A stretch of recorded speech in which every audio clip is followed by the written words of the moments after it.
It had been 46 years Loved to fly. since Tom Reitman and his family had heard anything about where their father might be. When he had gone down, one of the other pilots followed him down. He was hit by anti-aircraft fire. Major Tom Reitman of the U.S. Air Force was declared missing in action in 1965, a week short of his 34th birthday.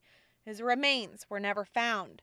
My mom used to record on these little reel-to-reel tapes and then send them to my dad, and then he would listen to them and record back over them. And we've got the last tape where she had sent it, and it was basically us and giving our Christmas list of what we wanted for Christmas. A man who had a family and, like thousands of other soldiers, left the comfort of his own home, his own country, to serve in Vietnam and never came home. We just couldn't believe it. The chances for closure were slim, but this year, that man of honor did return home.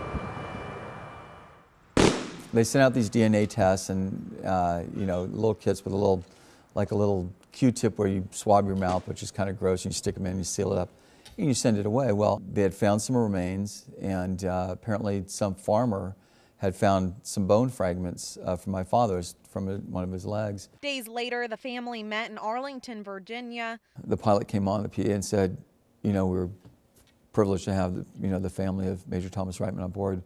Would you all please stay seated while I escort the family to the tarmac? The ceremony more like a celebration.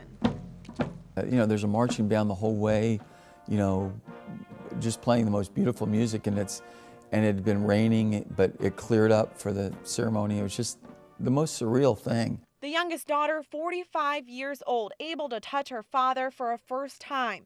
The 4 children presented an American flag in Major Reitman's name. And he gets on one knee, and I can't remember the words, but I just remember what he said was so soothing and just so appreciative, and he just hands me the flag. This will be the first Veterans Day the Reitman family will honor with Dad finally home.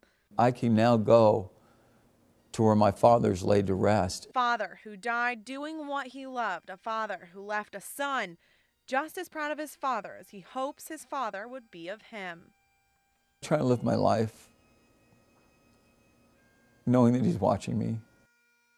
In Eugene, I'm Angela Brauer, News Source 16.